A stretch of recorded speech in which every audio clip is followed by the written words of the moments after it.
Shalom, it's me, Sudden Skye, and oh, it's been a while since we've seen this one. I've been busy making a Steven Universe video. Now that that's over, I'm free to make videos on this channel. And we're taking on Dungeon 5, where we're introduced to a new character, or enemy rather. These bunny-looking things, I always like to call them pon-pons. They're actually called Pole's Voice, which, it's a very awkward-sounding name at first. If you don't know the actual history behind these guys, when Legend of Zelda was first released in Japan on the Famicom, the controllers for the Famicom were a lot different from the NES controllers, because in the Famicom controller there was actually a mic that was attached to the actual controller, and there was a way that you could actually plug in. I think it might work for the first controller of the Famicom, but there's a chance you might need to use the second controller. If you screamed into the mic of the second or first controller, every Pole's Voice on screen would get destroyed. And you wouldn't know that unless you found one of the old men in one of the caves who would be able to tell you. Yeah, so if you have a Famicom, you have an advantage in playing Legend of Zelda. We'll just have to, oh, that's awkward. I don't know what was wrong with the Dodongo there, but I think he might have tanked a hit there, I'm assuming.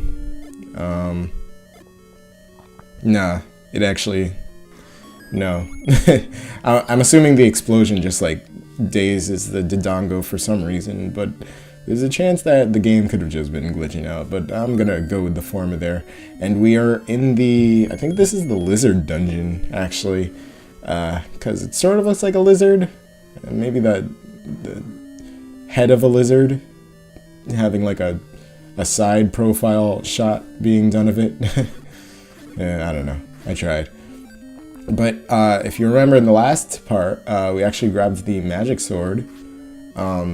And now that we have the magic sword, we can take these guys out in one hit relatively easily, so they don't have to turn into chocolate chips. As you saw when I threw fire at it, it actually just split up because our sword was too weak. Dungeon 5 isn't that bad of a dungeon in my opinion. It's probably one of the easiest dungeons out there, besides, the first dungeon. Out of the harder dungeons, I believe it's fairly easy. It eases you into the idea of fighting these guys, Dark Nuts. We might have spoken about them in an earlier part. I'm pretty sure they were orange before, but these are Dark Nuts. If they haven't been in this LP so far. I'm pretty sure they have been. It's been a while since I've looked back at this game, so forgive me if I forgot if we've seen this already, but we cannot push those blocks to get to that staircase unless we've beaten all the enemies on the screen. So, you wanna make sure you get rid of these Dark Nuts. Again, a strategy I like to use is using the blocks to my advantage, hiding behind one from the side, and as the Dark Nut pulls up, you slice him on the side. You could attack them from behind. I feel like that's a lot more risky because that their patterns are very sporadic, so you never know when they'll just pull a 180 and turn around and just make you tank a hit. But yes, this is a path that you want to go through in order to get the item of this dungeon. You got another gauntlet of Dark Nuts that you have to take care of. This one's a whole lot harder because there is only one block on screen, so be resourceful. I guess. Have quick feet. Make sure you're very aware of where every Dark Nut on screen is, and not really much to say about them, but I was planning on releasing another video before this one, on the Switch. I know that's very topical at the moment. Slightly less so, like a week after. How long ago is it? Like they announced it Tuesday of last week. Man, but I'm liking what I'm seeing. But I'll probably release fuller thoughts on it in the upcoming days. But you know, I still need to get rid of this Let's Play. I'm enjoying it, but you know, I was assuming that this was gonna be over like a few weeks ago. I was planning on this being like this Let's Play only lasting like a week and a half, and it's gone on for like, you know, I guess a month now, as most of my Let's Plays do, but whatever. And we got the warp flute. If you play on the flute, you play a little song, and that's what it does. Or not warp flute, warp whistle.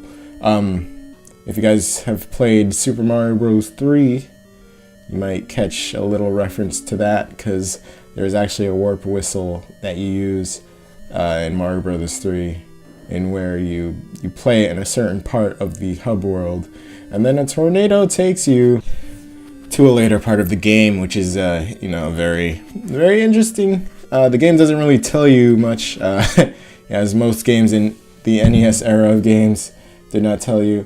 Another thing that you want to do here is bomb this wall to the right. You want to get into this room, and then you'll come across this old dude. He says, "I bet you'd like to have more bombs." He, once you take, or let him take 100 of your rupees, probably should mention that you probably should come to this dungeon with more than 100 rupees. Again, you don't need this, but if you pay him 100 rupees, you get more bomb capacity. So you saw my bomb limit went from 8 straight up to 12, which is will come in handy once I am in an area where I might be limited to, you know, I might come across dodongos that I run out of bombs on due to my lack of bombage. So, you know, this will be very helpful. And there's another dungeon that will have another old man that will ask you if you want those bombs, but I'm not sure if I take those or not, or if I do. As you see, I get a little stuck here. The game is very forgiving in that if you can't really like figure out the puzzle of the room, you could just bomb your way through the walls and completely avoid like solving a certain puzzle. And it's not that much forgiving. I mean, like I'm just like I'm giving the game a benefit of a doubt that they thought this through, and maybe they wanted to go easy on the player on some parts, if in case they didn't have a certain key for a certain part. You could bomb your way through a wall and skip a section. Could very well be a thing that they were not thinking of at all. But you know, it's whatevers. It's pretty cool that you could you have multiple ways of getting through an area in this game. But you know, that's the least that this game could have done. You know, I was thinking back on my experience actually recording this game, and I was very excited. I was like, oh, I'm gonna play Zelda. I'm gonna show it off. It was pretty cool when I played it way back when I think my first time playing this was might have been, I think I was watching my brother play it, but my first time actually like getting my hands on it was when I saw it in the Super Smash Bros. Brawl, like the demo games that were on it, and I was like, this game is terrible. Like what happened? I didn't remember the game being this bad. And you know, going back to it currently, I don't think the game was as bad as I remember it to be. I I started looking at like the good parts of it, like the overworld and how like much freedom as a player you have in this game. And then somewhere like halfway down this Let's Play, I was like, wait, this game isn't actually fun. I mean, it's challenging, and I like a good challenge, but it's not a fun game to play. Like, if you get to a section where like you're really stuck on it, like once you die in this game, they only bring you back with 3 hearts, and if you can't get past this section in a dungeon with only 3 hearts, this game is gonna tear you apart if you decide not to go back and grind for more hearts. And you know, anywho, warp whistle here on whatever this guy's name is. I don't know. Yep, and then he becomes defeatable. I'm pretty sure you can defeat him when he's big, but you know, he's a lot easier when he's small, so why would you not use the warp whistle? And we got another Triforce piece! Yay!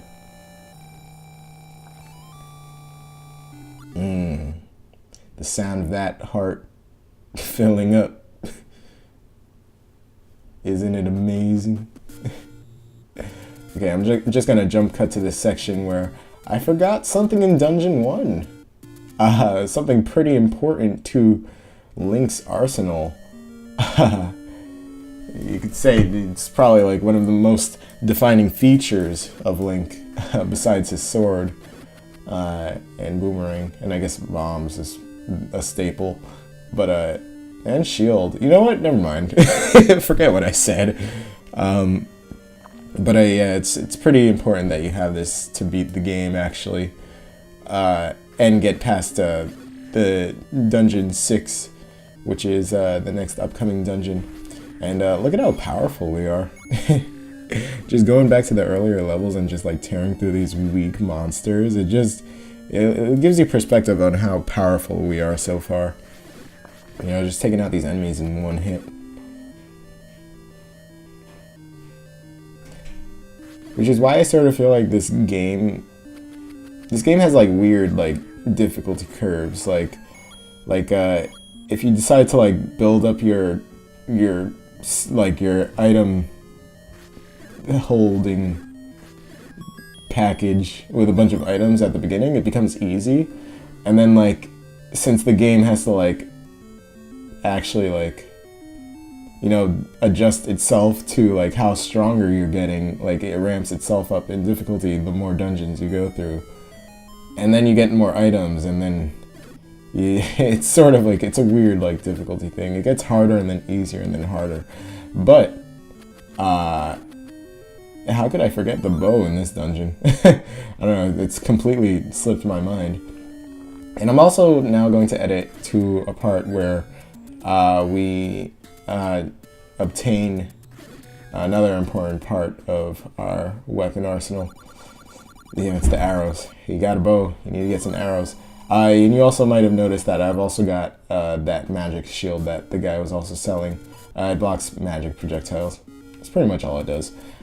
And it's just like a bigger shield. And it doesn't like increase its range or anything, but it protects you from magic attacks, which is pretty awesome. And it'll be very helpful in this next dungeon that we're gonna do, because boy, do I hate Dungeon 6. Oh man, it's filled with an enemy that I dislike having to fight over and over again. But you know, we'll actually be seeing that in the next part. Because, you know, it'll probably take a little bit too long if we do it in this part. But we're gonna take a secret, a shortcut, secret passageway to get through the level. I'm assuming, you know, the more you play this game, the better idea of how the map looks. I actually don't know where I was going with that. Shoot. But I hope you guys enjoyed this part and the return of Legend of Zelda. And I'll see you guys in the next part. See ya.